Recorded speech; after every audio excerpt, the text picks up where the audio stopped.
ఎక్కడైతే ఇది దానికంటే ఇది మరి అది రాష్ట్రం సొమ్ము. ఇది రైతుల దగ్గర నుంచి తీసుకున్న భూమి. క్యాపిటల్ డెవలప్మెంట్ అది. క్యాపిటల్ డెవలప్మెంట్ భూములు ఇచ్చిన వాళ్ళకు సంబంధించిన ల్యాండ్స్ ఏమవుతాయో వాటి డెవలప్మెంట్కి ఏంది అనేది చూడలే. ముందు ఇది 3000 ఎకరాలు అనుకున్నారు, మళ్ళీ ఎందుకు అది 1700 ఎకరాలకు దిగింది. మరీ ఎక్కువ అవుతుంది ఏమంటున్నారో తెలియదు. సో 3000 ఎకరాలు కాస్త 1700 ఎకరాలు, 1700 ఎకరాలు క్రీమ్ ఎంటైర్ డెవలప్మెంటు. ఆయన కలలు కన్నా నిజమైతే ఇది 1,00,000 కోట్లకు 40,000 కోట్లు 50,000 కోట్లు డిపెండింగ్ అని ఎంతైనా దాని వాల్యూ పెరిగే కొద్దీ అదంతా మింగేయచ్చు అనేది ఆలోచన. ఇక్కడ సేమ్ ఎక్కడ లేని కన్సెషన్స్ అన్ని దానికే ఇచ్చి ఉల్టా ఎవరైనా డెవలప్మెంట్కి ఇస్తే ఇన్ఫ్రాస్ట్రక్చర్ వాళ్ళు వేసుకుంటారు, వేసుకుని ఎదురు ఇస్తారు. ఇక్కడ పెట్టుబడిలో పార్ట్ ఇన్ఫ్రాస్ట్రక్చర్ ఫ్రీ డెవలప్మెంట్, అమ్ముకోవడం మాత్రం అంతర్జాతీయ స్థాయి ఇది వాళ్ళు చేసుకుంటారు. దానికి అవసరమైన వాతావరణం క్రియేట్ చేయడానికి all cream administrative core area అంతా అక్కడే వస్తుంది. హాట్ కేక్ లాగా అమ్ముడు పోయేదానికి అవసరమైన క్రియేట్ చేసి ఇది మామూలు ఇక్కడ ఎవరైనా ప్రైవేట్ బిల్డర్కి ఇచ్చినా అంతకంటే బ్రహ్మాండంగా డెవలప్ చేస్తాడు. మనం ఊరు బయట ల్యాండ్లోనే తీసుకున్నప్పుడే 60-40 నడిచేటప్పుడు లేదా 50-50 40-50-60 ఏదో ఒక రేషియో నడిచేటప్పుడు ఇన్ఫ్రాస్ట్రక్చర్ అంతా డెవలపర్ వేసిస్తున్నప్పుడు అట్లా ఆలోచించినా కూడా ఇది ఉల్టా మనం ల్యాండ్ ఓనరే ఇన్ఫ్రాస్ట్రక్చర్ డెవలప్ చేసి కేవలం ఒక అంతర్జాతీయ స్థాయి డెవలప్ చేయడం కోసం అంటూ అడిషనల్ కన్సెషన్స్ ఇచ్చి అది అమ్ముడు పోవడానికి అవసరమైన అన్ని రకాల ఇవి కూడా అక్కడ క్రియేట్ చేసి ఆ తర్వాత వాళ్ళని అమ్మిన తర్వాతే లేదా వాళ్ళ డెవలప్ అయిన తర్వాత మిగిలినవని పెట్టే క్రైటీరియా ఇది ఎక్కడన్నా ఉంటుంది ఆ ప్రపంచంలో. మనకి ఇక్కడ అమరావతి అనబడే ఈ భ్రమరావతిలో లేదా వర్చువల్ దీన్ని క్రియేట్ చేసి 1,00,000 కోట్లు మింగేయడానికి చంద్రబాబు నాయుడు గారు వేసిన స్కామ్లో పార్ట్గా మాత్రమే జరుగుతుంది.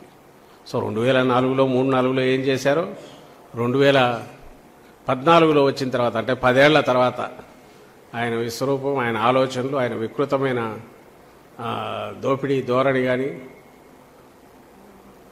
మనస్తత్వం కానీ అది ఏ రకంగా చూపించారనేది అక్కడ కనపడుతుంది. అలాంటిదే చిన్నది టిప్పు మనం అందరం ఈ మధ్యనే దేనివల్ల అయితే ఈయన అరెస్ట్ అయ్యి జైలు పాలై 60 రోజులు అక్కడికి వెళ్ళాడు చంద్రబాబు నాయుడు గారు. సీమెన్స్ స్కిల్ స్కామ్గా పేరు వచ్చింది ఈ మధ్య. సీమెన్స్ది కుంభకోణం, సీమెన్స్ పేరుతో కుంభకోణం, అది కూడా మీ అందరికీ తెలుసు.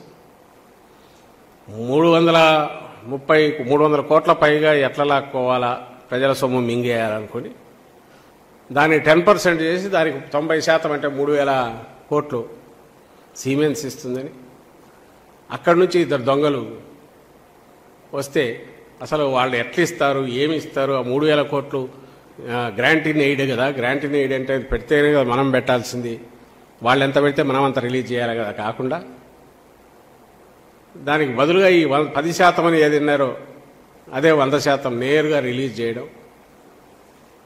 అది చేయడానికి అవసరమైన రకంగా అవుట్ సైడ్ ఒక బయట వ్యక్తిని, ప్రైవేట్ వ్యక్తిని తీసుకొచ్చేసి అతనికి 4 పోస్టులు స్పెషల్ సెక్రటరీగా ఇంక్లూడింగ్ సీఎంఓలో సీఎం తన సెక్రటరీగా కూడా పెట్టుకొని 5 నెలల్లోనే 2014లో అధికారంలోకి, ఈసారి లాస్ట్లో అయితే ఇదవుతుంది, ఫస్ట్లోనే కొట్టేయాలన్నట్టున్నారు.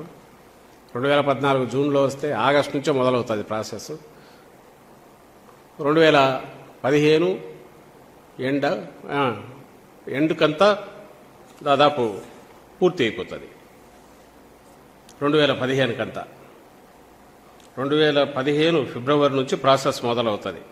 క్యాబినెట్ అప్రూవల్ డిసెంబర్ 2015 నుంచి మార్చి 2017 మధ్య 371 కోట్లు ట్యాక్సులు కూడా ఎక్స్క్లూజివ్ ఆఫ్ ట్యాక్సెస్ అన్నారు కాబట్టి 330 కోట్లు నేరుగా ఒక షెల్ కంపెనీలోకి వెళ్ళి అక్కడి నుంచి వెళ్తుంది.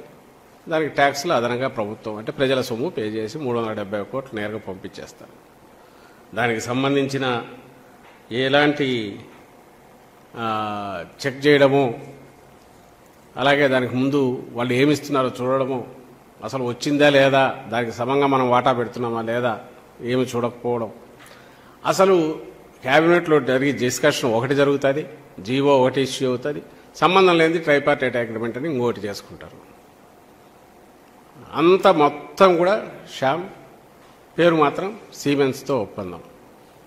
అంతా చేసి సర్వీస్ ట్యాక్స్ వాళ్ళు ఎగ్గొట్టి ఎవరో దానికోసం క్రెడిట్ క్లెయిమ్ చేసినప్పుడు జిఎస్టీ మూవ్ అయితే తీగలాగితే మొత్తం పోయి సిమెన్స్ వరకు పోతే అక్కడ చెక్ చేస్తే దాని ద్వారా సిమెన్స్ తెలిస్తే అది ఇక్కడికి కూడా తెలిసినా కూడా ఎవరికి ఇమ్మనలేదు. పైగా ఉన్న రికార్డులన్నీ తగలబెట్టేసి ఏమీ అవైలబుల్ లేకుండా చేసిన ఘనుడు. ఇక్కడ అదే ఇది మోడస్ ఆపరేండి ఏంటి, ఓ పెద్ద కంపెనీ పేరు, దాని పేరు మీద చెప్పేయడం, హడావుడిగా అగ్రిమెంట్ చేసేయడం, వచ్చిందంతా మొత్తం ఏదో 100 రూపాయల్లో 10 రూపాయలు తీసుకోవడం కాదు, 100 మీద మళ్ళీ ట్యాక్స్ కూడా ప్రజలదే కట్టేసి తోసేయడం. ఇది ఈ స్కామ్లోనూ కనపడేది. ఆ రోజు 20 ఏళ్ల క్రితం జరిగింది అదే. ప్రజలు మర్చిపోయినారు.